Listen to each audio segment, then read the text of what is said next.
तो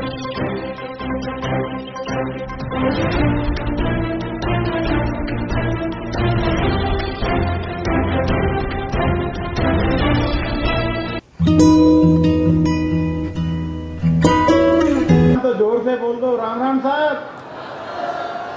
बहुत ही सम्मानित मंच, सामने बैठे हुए हमारे अन्नदाता, आप सबका तहे दिल से स्वागत है, हार्दिक अभिनंदन है। मैं विशेष रूप से आज हम सब सौभाग्यशाली हैं। हमारे लिए बहुत गौरवान्वित क्षण थे कि हम सबको गौरव का विषय कराने वाले हमारे आदरणीय और सम्माननीय प्रधानमंत्री जी का आज हमें मार्गदर्शन मिला, हमें संबोधन मिला। मैं तहे दिल से हमारे प्रधानमंत्री जी का धन्यवाद करता हूं, स्वागत करता हूं और उनकी गरिमा के सामने अपने शब्द को बहुत छोटा मानते हुए उनका तहे दिल से आज आभार प्रकट करता हूं। साथ ही स्वागत और आभार प्रकट करता हूं इस कार्यक्रम के इन एब्सेंसिया हमारे जो मुख्य अतिथि जिनका मुझे संदेश मिला कि आप कार्यक्रम शुरू करें, मैं इस कार्यक्रम में जरूर जुड़ूंगा। मैं माननीय गजेंद्र सिंह जी शेखावत साहब का तहे दिल से भारतीय कृषि अनुसंधान परिषद और अपने संस्थान की तरफ से उनका स्वागत करता हूं कि उनका मार्गदर्शन, उनकी गाइडेंस हमें इस प्रोग्राम को इस हद तक सफल बनाने में मिला। मैं धन्यवाद और स्वागत करता हूं। और हम आज सौभाग्यशाली हैं कि राजस्थान सरकार के हमारे ग्रामीण विकास मंत्री, पंचायत राज मंत्री आदरणीय सामान्य रमेश चंद्र जी मीना हमारे साथ हैं। उनका भी संबोधन आप लोगों को और हमें मार्गदर्शन मिलेगा, निश्चित ही हम लोगों के लिए प्रेरणादायक होगा। आज हमारे सबके लिए सौभाग्य की बात है कि हमारे मंच को सुशोभित कर रहे हैं हमारे बहुत ही अनुभवी हमारे मेंबर ऑफ पार्लियामेंट जयपुर से आदरणीय माननीय श्री रामचरण बोरा जी और हमारे लोकप्रिय सांसद श्री सुखबीर सिंह जौनापुरिया जी। मैं आपका भी स्वागत करता हूं और मुझे खुशी है स्वागत करते हुए एक ज्ञानी और विज्ञानी हमारे पूर्व कृषि मंत्री राजस्थान सरकार प्रभुलाल सैनी साहब का और नारी शक्ति के रूप में विद्वान हम सब के लिए गौरवान्वित क्षण की मेयर जयपुर और प्रमुख जयपुर, आपका भी हम स्वागत करते हैं मैडम सौम्या गुजर साहब का और रीमा चोपड़ा साहब का। और स्वागत है हमारी टोंक प्रमुख सरोज बंसल साहब का। हमारे बीच किसान मोर्चा के प्रदेश अध्यक्ष श्री रेणुआ साहब का भी स्वागत है। उनके मेरी जब भी बात हुई है इस कार्यक्रम को लेके मुझे बहुत ही पॉजिटिव और सकारात्मक सहयोग आपका मिला है। साथ ही मैं स्वागत करता हूं हमारे राजस्थान सरकार के सीनियर ऑफिसर्स का जिनका सहयोग हमें इस कार्यक्रम को करने में मिला है। मैं अपने संस्थान की तरफ से, हमारी परिषद की तरफ से इस कार्यक्रम के नोडल ऑफिसर मैडम छवि झा का और मनोज साहू जी का, जिनके कोऑर्डिनेशन में, जिनके मार्गदर्शन में, जिनके सुझावों से ये प्रोग्राम इस स्थिति तक आया, मैं आपका भी मैडम और साहू साहब का स्वागत करता हूं। मैं हर उस जनप्रतिनिधि का जिन्होंने इस प्रोग्राम को सफल बनाने में आज अपनी भूमिका दी, आपका हम हृदय से स्वागत करते हैं। और हमारे आईसीआर के जो 6 इंस्टीट्यूट हैं जो अलग अलग स्थानों पे हैं, उनके डायरेक्टर्स, उनके वैज्ञानिकों का भी मैं स्वागत करता हूं, धन्यवाद करता हूं, जिनके सहयोग से हम यहाँ किसानों को लाने में कामयाब हुए। हम स्वागत करते हैं नियाम प्रशासन का, नियाम टीम का, जिनका हमें हर पल हर जगह बहुत ही खुले दिल से समर्थन मिला, सहयोग मिला। हम स्वागत करते हैं नियाम टीम का। और स्वागत है देश के अन्नदाताओं का, जिनके कारण इस आपदा काल में, कोरोना काल में यदि लोग जिंदा रहे हैं तो हमारे देश के अन्नदाता हैं, हमारे देश की किसान और माताएं बहनें हैं। मैं उपस्थित आदरणीय सम्मानित उपस्थितियों को बताना चाहूँगा कि इस कार्यक्रम में हमारी विभिन्न परियोजनाओं के पंजीकृत किसान अलग अलग क्षेत्र से, अलग अलग जिले से आज यहाँ पधारे हुए हैं और वो निश्चित ही माननीय प्रधानमंत्री जी के संबोधन से लाभान्वित हुए हैं। और आने वाले जो हमारे बहुत ही विशिष्ट अतिथि हैं, जो अपने अपने विभाग से और अपने अनुभव से आप सबको लाभान्वित करेंगे। ऐसा सौभाग्यशाली अवसर अविका नगर को मिला है। मैं जिन्होंने हमें यह अवसर दिया है उस अथॉरिटी का, हमारे महानिदेशक का, हमारे कृषि मंत्री का, हमारे जल शक्ति मंत्री का, हमारे राजस्थान के जितने भी हमारे सहयोगी मंत्रालय उन सब का तहे दिल से स्वागत करते हुए, आप सभी का मान सम्मान करते हुए 2 मिनट अपनी बात रखूंगा। किसान भाइयों, भारतीय कृषि अनुसंधान परिषद या कृषि मंत्रालय या कोई भी सरकार, उनका उद्देश्य है कि किसानों की आय दुगनी हो, किसान तरक्की करें। मेरा आप लोगों से अनुरोध है, यदि किसान और विज्ञान साथ चलेगा तो निश्चित ही देश तरक्की करेगा, गांव तरक्की करेगा, किसानों की आमदनी दुगनी होगी।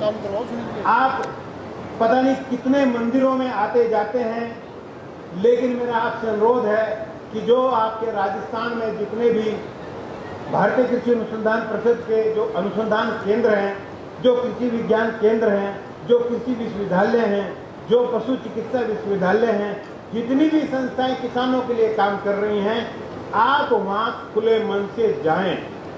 आप वहां के वैज्ञानिकों से, तकनीकी जो विशेषज्ञ हैं उनसे लाभ लें और हर समस्या का समाधान तुरंत आपको प्राप्त होगा। ये वो मंदिर हैं जिसकी जहां पर आप जो मुराद पूरी मांगेंगे वहां पर आपकी मुराद पूरी होगी। मैं पुनः आप सबका स्वागत करते हुए आप लोगों को आमंत्रित करता हूं कि एक मंदिर जो भेड़ बकरी और खरगोश पालन पे, उनके अनुसंधान कार्य पे कार्य कर रहा है, देश की लगभग 7.5 करोड़ भेड़ों के उत्थान के लिए कार्य कर रहा है, लगभग 5 करोड़ किसानों के लिए उनके उत्थान के लिए कार्य कर रहा है।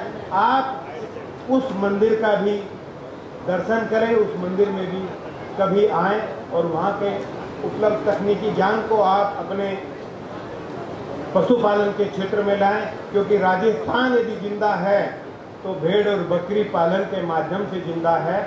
भेड़ और बकरी पालन यहाँ के विकास का मेरुदंड है। आप यदि अकाल जैसी स्थिति राजस्थान में आए साल या किसी न किसी हिस्से पे आती रहती है, तो ऐसी स्थिति में यदि आपको या आपके जीवन को या आपकी आजीविका को वर्ष भर कोई पशु चला सकता है, तो ये छोटे पशु भेड़ बकरियां ही आपको जीवित रख सकते हैं, जो जीरो इनपुट के पशु हैं। आपकी जेब से कुछ नहीं मांगते हैं, लेकिन आपके लिए हर वक्त एक एटीएम का काम करते हैं। आप जब चाहो इनको बेच दो, अपनी आवश्यकताओं को पूरा कर लो। आपके पेड़ पौधों और घास को खाकर ये आपके जीवन यापन को चलाते हैं। मैं पुनः आप सभी का एक एक का अपनी संस्थान की तरफ से, अपनी परिषद की तरफ से, अपने सभी कर्मचारियों और वैज्ञानिकों की तरफ से पुनः धन्यवाद और स्वागत करता हूं।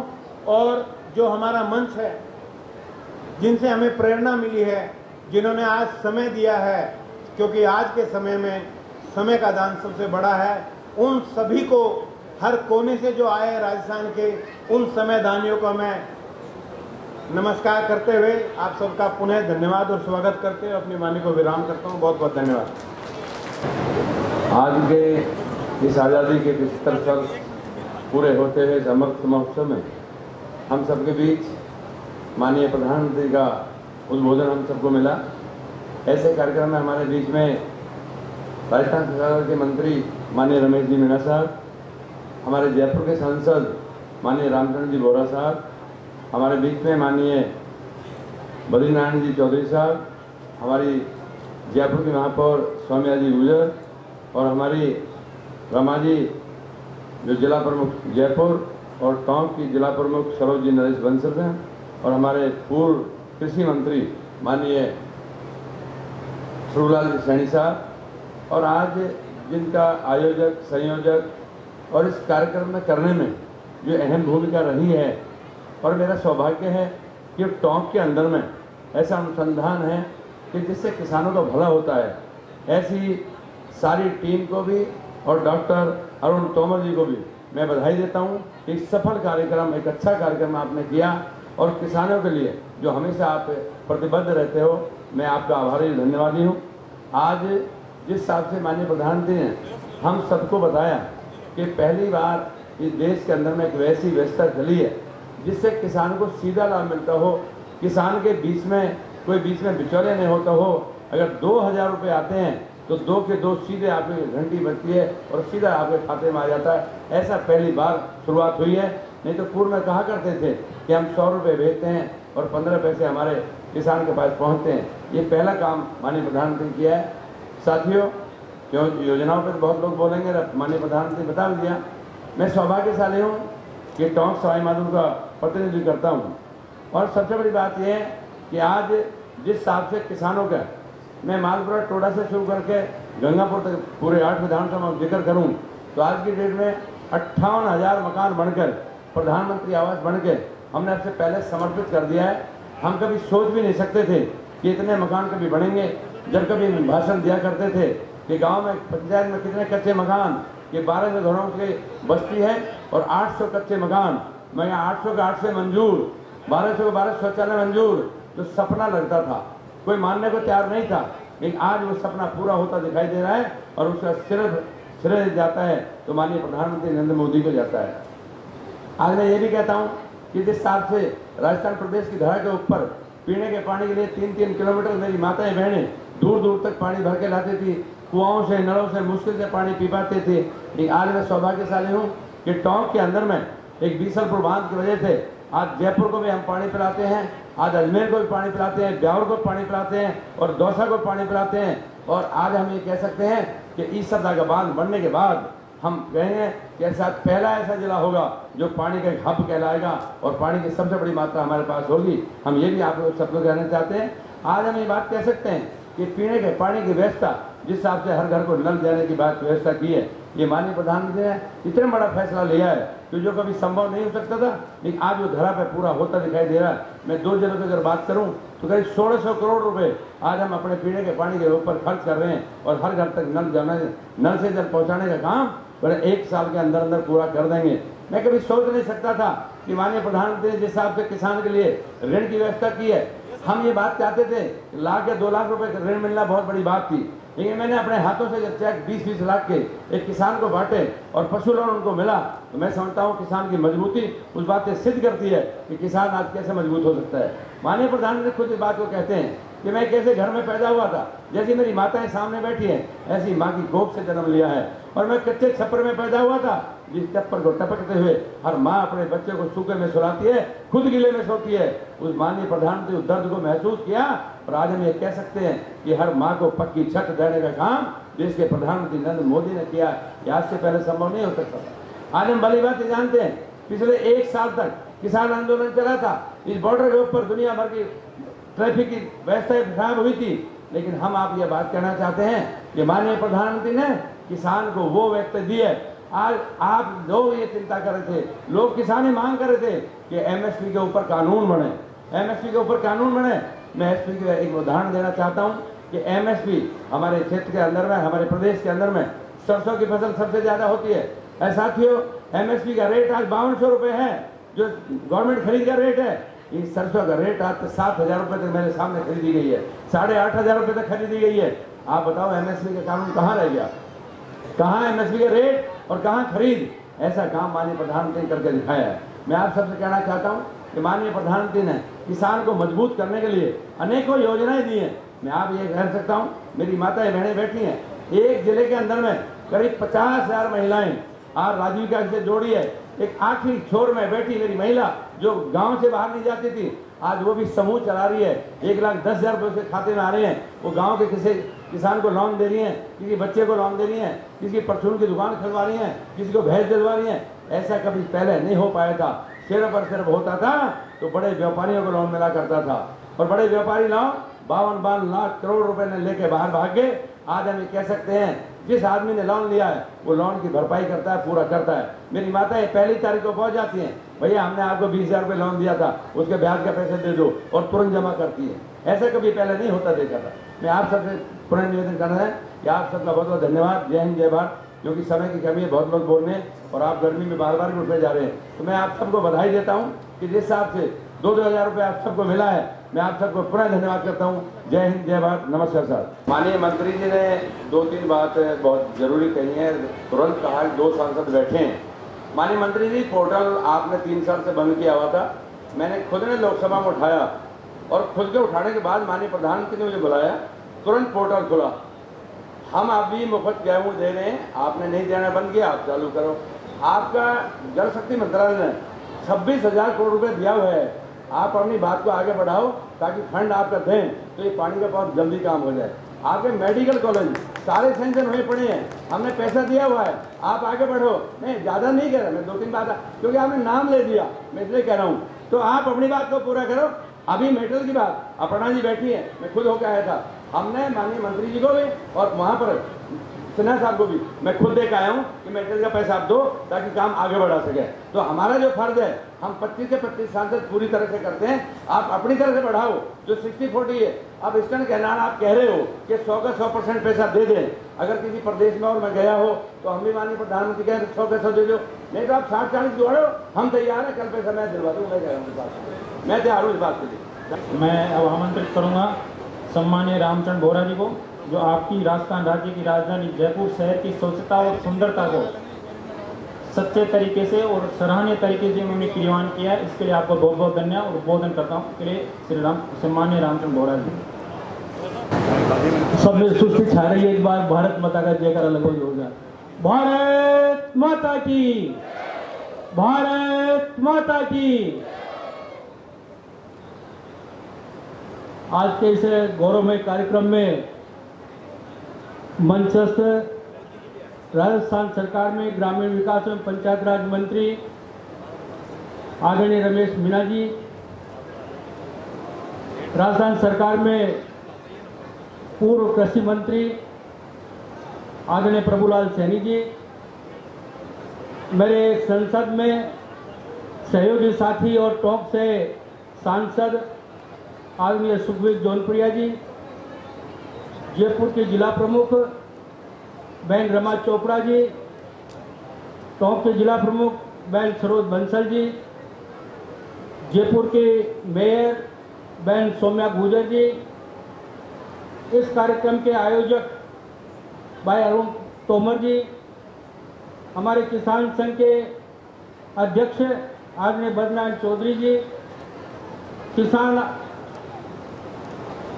किसान मोर्चा के अध्यक्ष प्रदेश अध्यक्ष भाई हरिराम रेणवा जी, महामंत्री ओपी यादव जी, सभी फूलचंद भिंडा जी, जीतराम चौधरी जी, यहाँ पर सभी उपस्थित राजस्थान सरकार और भारत सरकार के सभी अधिकारीगण, सभी विभिन्न योजनाओं से जुड़े हुए लाभार्थीगण, सभी किसान भाइयों बहनों, सभी मीडिया के भाइयों, आज मुझे कहते हुए बहुत खुशी है कि माननीय प्रधानमंत्री का 2014 से लेकर 2022 8 वर्ष बहुत ही भारत के लोगों की सेवा करते करते, जो माननीय प्रधानमंत्री ने कहा कि सेवा सुशासन और गरीब कल्याण के लिए 8 साल का कार्यकाल आज चल रहा है।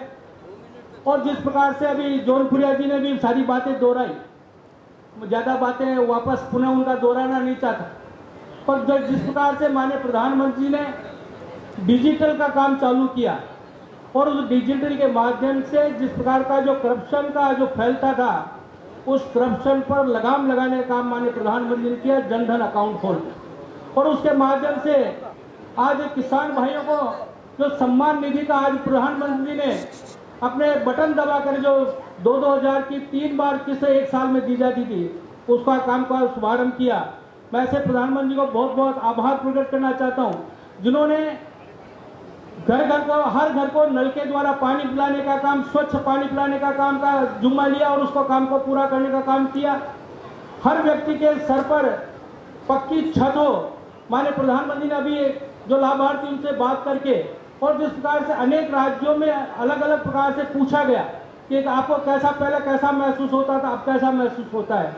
जिनके घर बारिश में टपकते थे, सर्दी में ठंड हवाओं से ठंड लगती थी, उन लोगों को एक आराम का काम हो। आज स्वच्छता का हम बात करें कि स्वच्छता जिस प्रकार से केवल सफाई से स्वच्छता नहीं हुई, बल्कि जो करप्शन हो रहा था उसमें भी स्वच्छता लाने का काम माननीय प्रधानमंत्री ने किया। मैं आज इस अवसर पर सब लोगों से बताना चाहूँगा कि जिस तरह से माननीय प्रधानमंत्री जी ने अब उज्ज्वला योजना बहनों के जिस प्रकार से फूंक देते देते गीली लकड़ी से खाना बनाते बनाते अस्थमा का रोग हो जाता था, और आज उन बहनों का दर्द माननीय प्रधानमंत्री ने समझा और आज 9 करोड़ महिलाओं को गैस का चूल्हा और उसका सिलेंडर मुफ्त में देने का काम माननीय प्रधानमंत्री ने किया। कई राज्यों में बिजली नहीं थी, उन राज्यों में बिजली देने का काम माननीय प्रधानमंत्री ने 8 वर्षों में किया। स्किल डेवलपमेंट के माध्यम से युवाओं को जो रोजगार, माननीय प्रधानमंत्री ने कहा कि युवा नौकरी लेने वाला नहीं बने, नौकरी देने वाला बने। स्किल डेवलपमेंट के माध्यम से उनको एक दक्षता हासिल कराकर और मुद्रा बैंक के माध्यम से लोन देने का काम किया।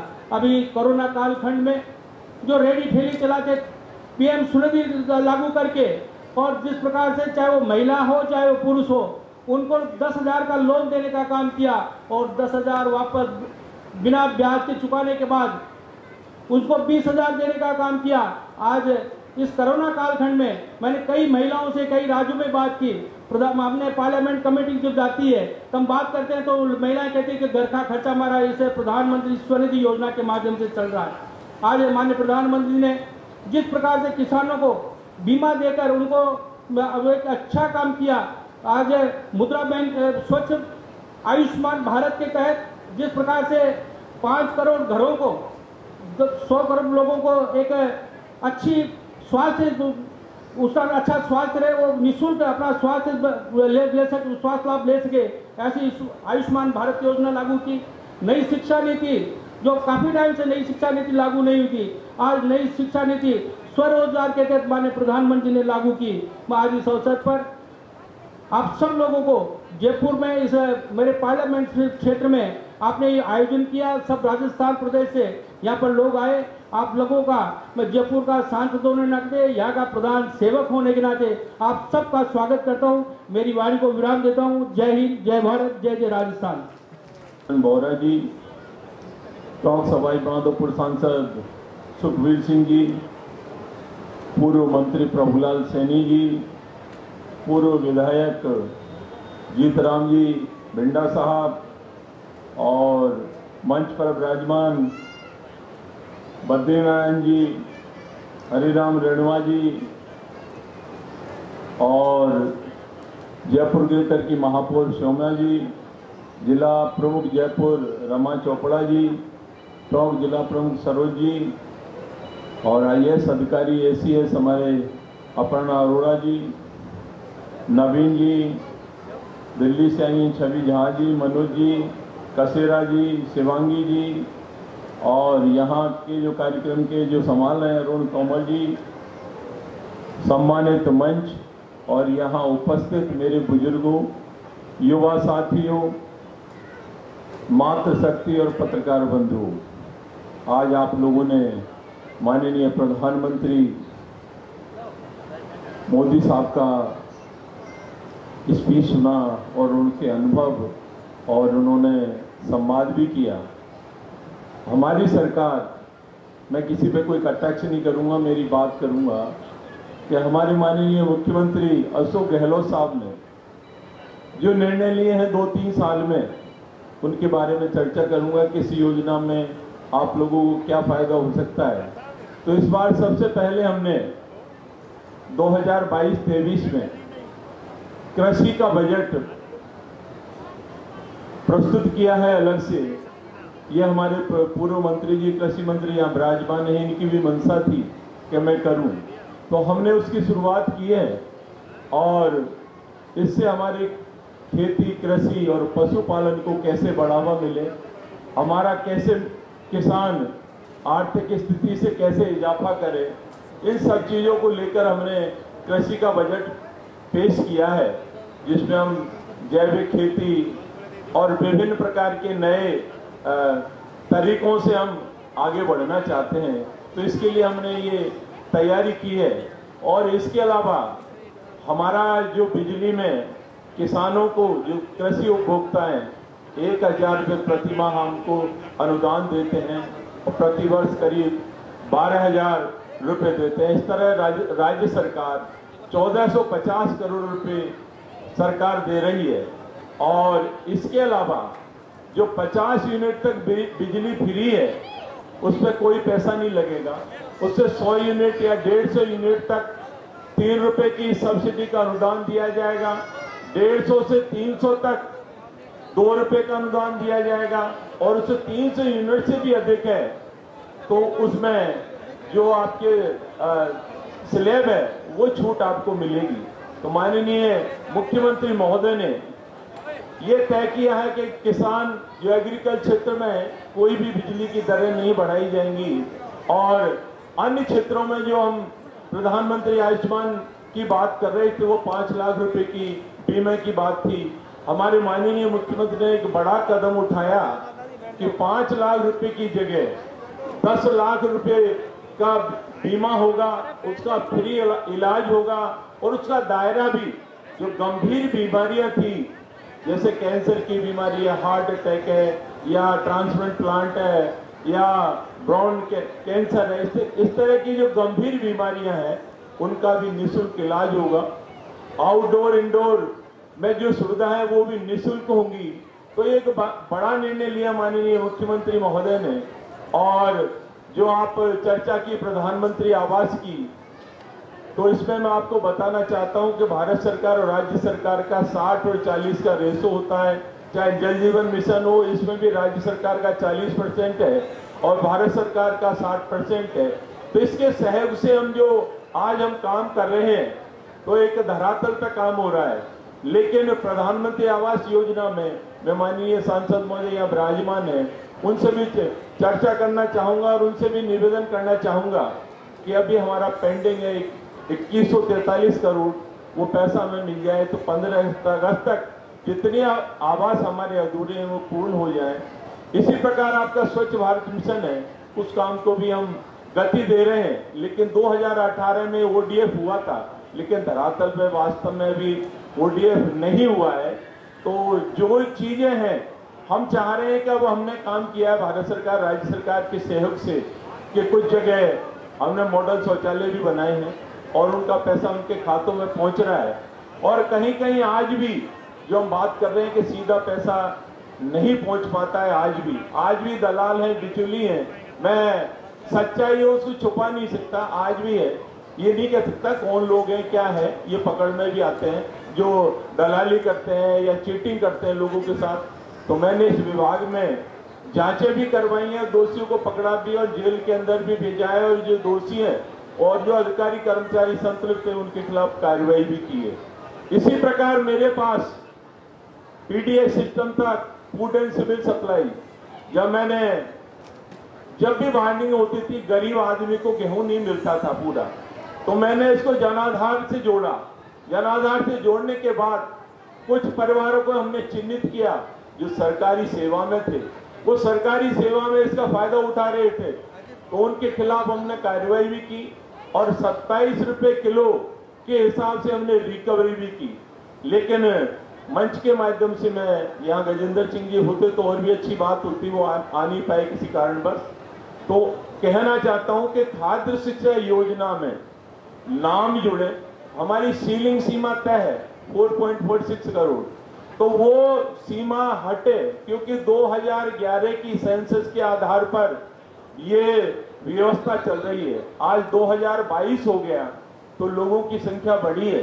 दूसरी प्रॉब्लम आप लोग भी सब जानते हैं कि कोरोना काल में लोगों की आर्थिक स्थिति भी खराब हुई है, इसलिए हम चाहते हैं कि इसका सर्वे दोबारा हो, लोगों के नाम खाद्य सूची में जुड़े जिससे लोगों को गेहूं मिले।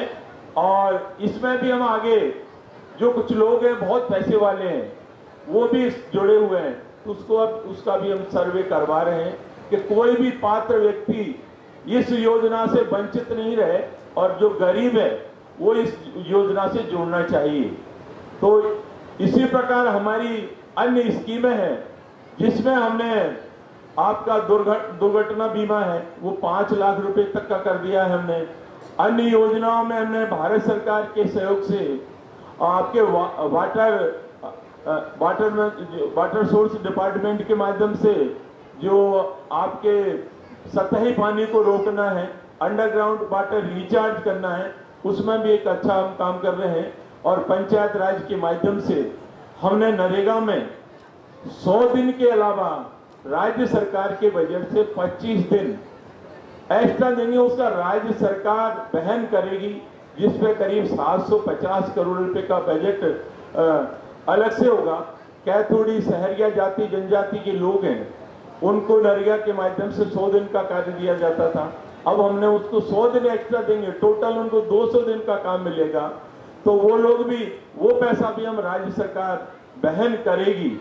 तो इस प्रकार जो भी हमारी सरकार की योजना है, विभिन्न स्कीमों के माध्यम से हम चाहते हैं कि गरीब तक, जो अंतिम छोर पे जो व्यक्ति रहता है, वहां तक उस योजना का लाभ उस व्यक्ति को मिले, उस पात्र व्यक्ति को मिले, उसमें पारदर्शिता हो, कहीं कोई दलाली नहीं हो, कहीं कोई चीटिंग नहीं करे। ये हमने व्यवस्था की है, मॉनिटरिंग पूरी तरह से कर रहे हैं। राज्य सरकार के माध्यम से हमने जो एक फैसला लिया है, एक बड़ा फैसला, कि ओल्ड स्कीम जो पुरानी पेंशन योजना थी, वो करीब 2004 से 1 जनवरी 2004 से बंद थी।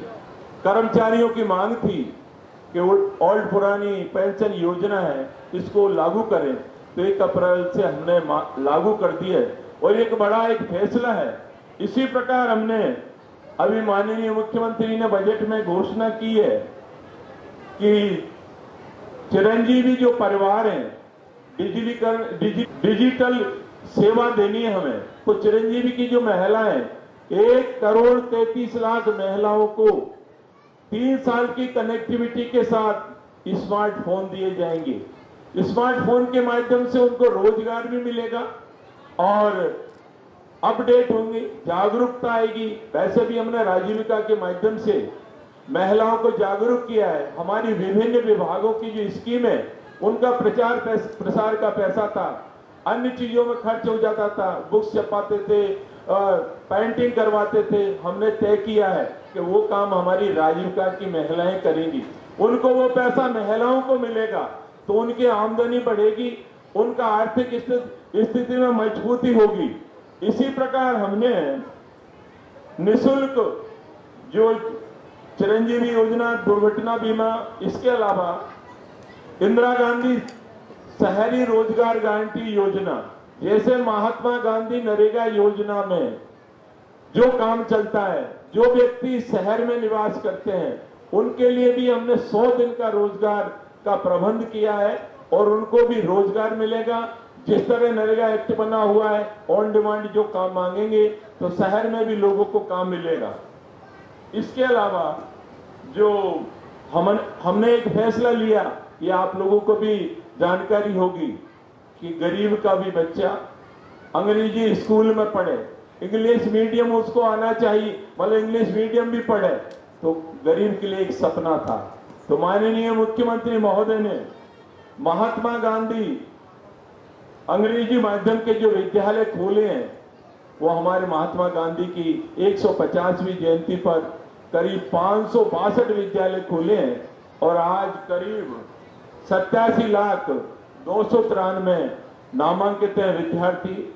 और इसी प्रकार एक बड़ा फैसला लिया है कि पूरे राजस्थान में 210 राजकीय माध्यमिक विद्यालय महाविद्यालय खोले हैं और 91 कन्या महाविद्यालय खोले हैं। तो शिक्षा का स्तर ऊंचा बढ़े और जगह जगह उपखंड लेवल पर यह व्यवस्था हो। इसी प्रकार हमने औद्योगिक क्षेत्र में जो एमएसएमई है, जिसमें 3 साल के लिए के ऐसा सिस्टम था कि कोई भी स्वीकृति नहीं लेनी है, कोई एनओसी नहीं लेनी है, कोई निरीक्षण नहीं होगा, उसको बढ़ाकर हमने 5 साल कर दिया है, जिसमें कोई भी स्वीकृति किसी प्रकार की नहीं जाएगा, कोई चेकिंग नहीं होगी। जब तक वो बिना एनओसी के अपना काम करेगा, उद्यमियों के लिए एक बेहतर एक मौका है। ये माननीय मुख्यमंत्री अशोक गहलोत साहब की सोच, सरकार की सोच है। और इसी प्रकार एक सबसे बड़ा जो काम माननीय मुख्यमंत्री अशोक गहलोत साहब ने किया है कि हम सिलिकॉसिस की एक नीति लेकर आए। कि जो परिवार खनन क्षेत्र में काम करते हैं उनको सिलिकोसिस की बीमारी हो जाती है और वो पीड़ित रहता है।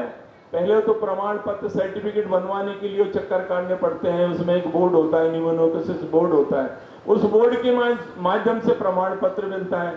फिर वो दलालों के चक्कर काटता था। हमने सीधा तय कर दिया है कि जिसका प्रमाण पत्र प्रमाणित हो गया है और बोर्ड के माध्यम से कलेक्टिव में जमा हो गया है, हर जिले में बोर्ड बना हुआ है, तो जो व्यक्ति प्रमाणित हो गया, सर्टिफाई हो गया है, उसको हम 3 लाख रुपए देंगे और उसको जो हमारी निःशक्तजन विशेष जो योग्यजन के लिए पेंशन है वो 1500 रुपए प्रति माह उसको मिलेगी। उसके अलावा यदि उसकी मृत्यु हो जाती है तो उसके परिवार को 2 लाख रुपए देंगे और दाह संस्कार के लिए भी 10,000 रुपए की व्यवस्था सरकार ने की है। तो सरकार ने काफी अच्छे कदम उठाए हैं और कुछ बिंदु 1-2 हैं क्योंकि आपको भी काफी समय हो गया। तो मैं जो चीजों के बारे में जो चर्चा करना चाहता था कि उज्ज्वला गैस योजना की बात चल रही थी, तो उसमें हम चाहते हैं कि सरकार और सब्सिडी दे गरीब को, क्योंकि अब एक बार तो आपने सिलेंडर दिलवा दिया, सिलेंडर महंगा हो गया है तो गरीब अब सिलेंडर नहीं खरीद पा रहा है। सेकंड रिफिलिंग सिस्टम देख लें आप, तो तीसरी बार सिलेंडर कितने लोगों ने खरीदा।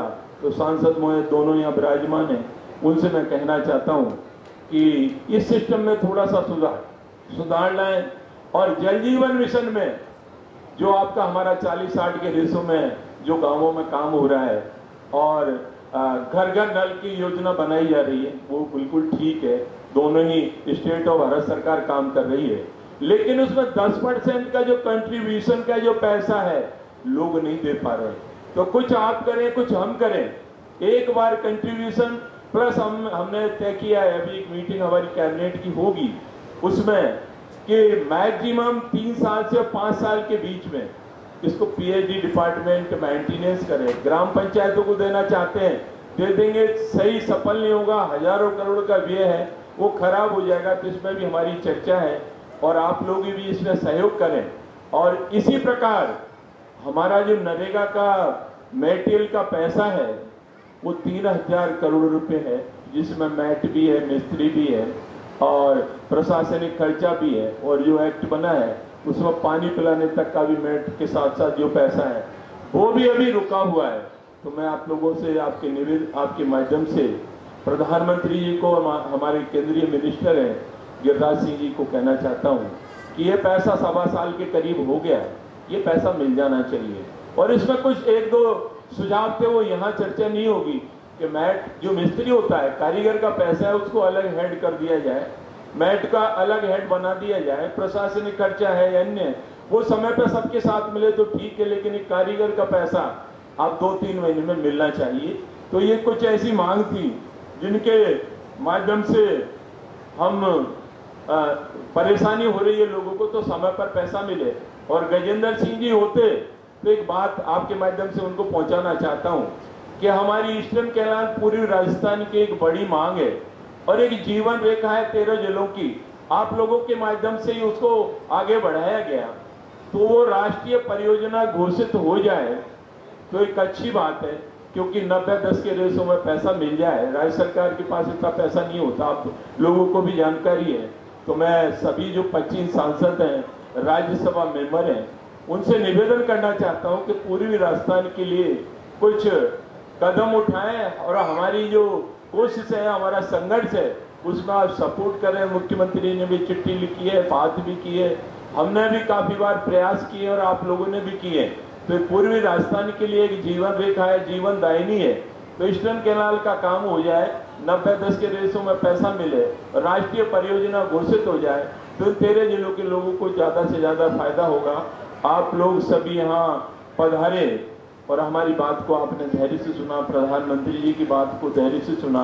जो योजना है उनमें पारदर्शिता होना बहुत जरूरी है, ईमानदारी से लोग काम करेंगे। आप हमारे जनप्रतिनिधि भी काम करें, अधिकारी भी काम करें, तो जनता का पैसा है, जनता तक सीधे 100% पहुंचे। तो ये हमारी सबके जनप्रतिनिधियों की और अधिकारियों की जिम्मेदारी बनती है। तो एक संकल्प हो, एक सिस्टम हो, कि गरीब का पैसा गरीब के खाते में समय पर पहुंचे। आप सभी को बहुत बहुत धन्यवाद। जय हिंद। माननीय मंत्री जी ने 2-3 बात बहुत जरूरी कही है। तुरंत कहा 2 सांसद बैठे हैं। माननीय मंत्री जी, पोर्टल आपने 3 साल से बंद किया हुआ था। मैंने खुद ने लोकसभा में उठाया और खुद के उठाने के बाद माननीय प्रधानमंत्री ने मुझे बुलाया, तुरंत पोर्टल खुला। हम अभी मुफ्त गेहूं दे रहे हैं, आपने नहीं देना बंद किया, आप चालू करो। आपका जल शक्ति मंत्रालय ने 26,000 करोड़ रुपए दिया हुआ है। आप अपनी बात को आगे बढ़ाओ ताकि फंड आपका दें तो ये पानी का बहुत जल्दी काम हो जाए। आपके मेडिकल कॉलेज सारे सेंक्शन हुए पड़े हैं, हमने पैसा दिया हुआ है, आप आगे बढ़ो। नहीं, ज़्यादा नहीं कह रहा मैं, 2-3 बात, क्योंकि आपने नाम ले दिया, मैं इसलिए कह रहा हूँ। तो आप अपनी बात को पूरा करो। अभी मेटल की बात, अपर्णा जी बैठी है, मैं खुद होकर आया था। हमने माननीय मंत्री जी को भी और वहाँ पर सिन्हा साहब को भी मैं खुद देख आया हूँ कि मेटल का पैसा आप दो ताकि काम आगे बढ़ा सके। तो हमारा जो फर्ज है, हम 25 से 25 साल से पूरी तरह से करते हैं। आप अपनी तरह से बढ़ाओ। जो 60-40 है, अब ईस्टर्न कैनाल आप कह रहे हो कि 100 का 100% पैसा दे दें। अगर किसी प्रदेश में और मैं गया हो तो हम भी माननीय प्रधानमंत्री कहें 100 का 100 दे दो, नहीं तो आप 60-40 जोड़ो, हम तैयार हैं, कल पैसा मैं दिलवा दूँ। मैं कह रहा हूँ इस बात, मैं तैयार हूँ इस बात के लिए। से निवेदन करूंगा पूर्व कृषि मंत्री से वो मंच पे आए।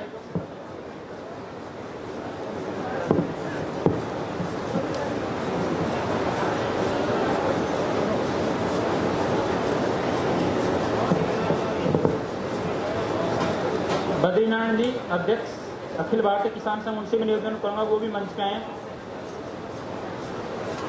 संस्थान के निदेशक श्री रमेश चंद्र जी मीणा जी, ग्रामीण विकास एवं पंचायत राज मंत्री, राजस्थान सरकार का स्वागत सम्मान करते हुए मैं सभागार में उपस्थित सभी किसान भाइयों से निवेदन करूंगा कि हमारे अतिथियों का करतल ध्वनि के साथ उनका स्वागत करें। स्वागत करते हुए सांसद टोंक सवाई माधोपुर श्री सुखबीर सिंह जोनापुरिया जी का,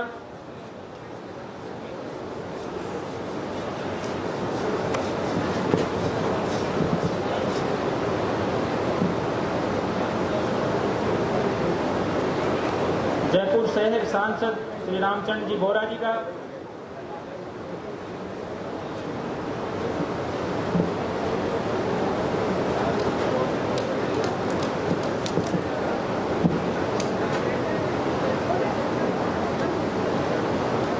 सम्मान्य श्री हरिराम जी रेणवा जी, प्रदेश अध्यक्ष किसान मोर्चा राजस्थान,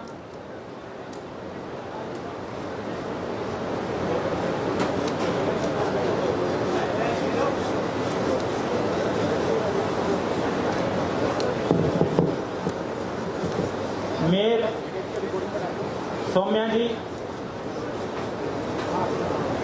जयपुर ग्रेटर,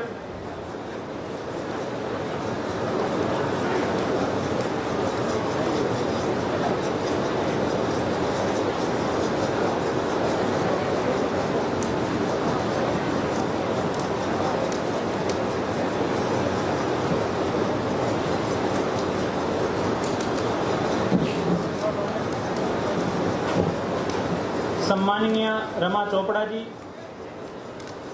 जिला प्रमुख जयपुर,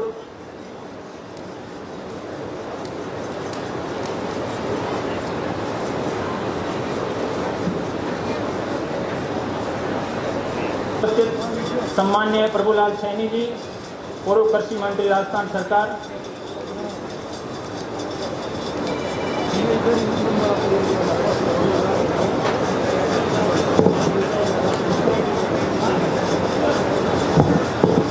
सम्मानित श्री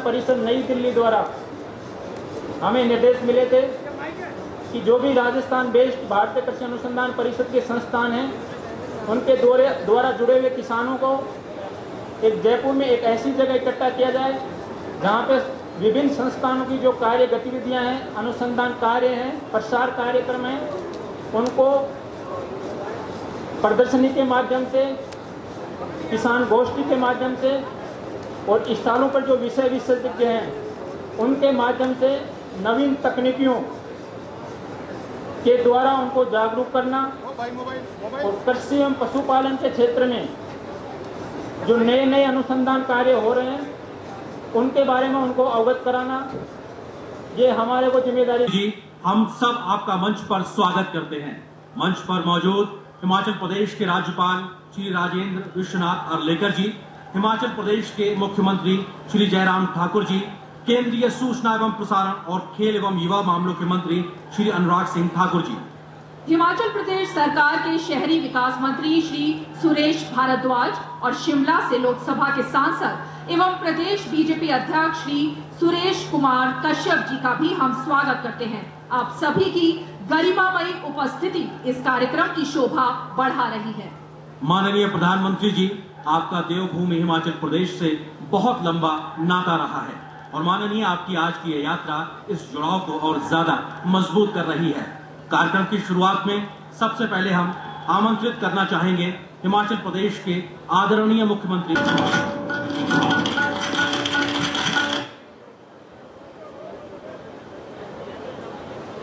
देखा कि कैसे पारदर्शी व्यवस्था से डिजिटल भारत, डिजिटल इंडिया के माध्यम से देश के अन्नदाताओं के खातों में सीधे 21,000 करोड़ रुपए प्रधानमंत्री जी के हाथों से ट्रांसफर हुए हैं और लाभ पाने वाले किसानों की जो संख्या है वो 10 करोड़ है। और अपने आप में अगर आज तक की बात की जाए, अगर इस किश्त को 11वीं किश्त को मिला दिया जाए तो 2 लाख करोड़ से ज्यादा की रकम अब तक किसानों के खातों में पहुंच चुकी है। बहुत बहुत धन्यवाद प्रधानमंत्री जी। और भारत के मान सम्मान को देश दुनिया में बढ़ाने का काम करने वाले, देश की 130 करोड़ जनता की आकांक्षाओं को पूरा करने वाले ऐसे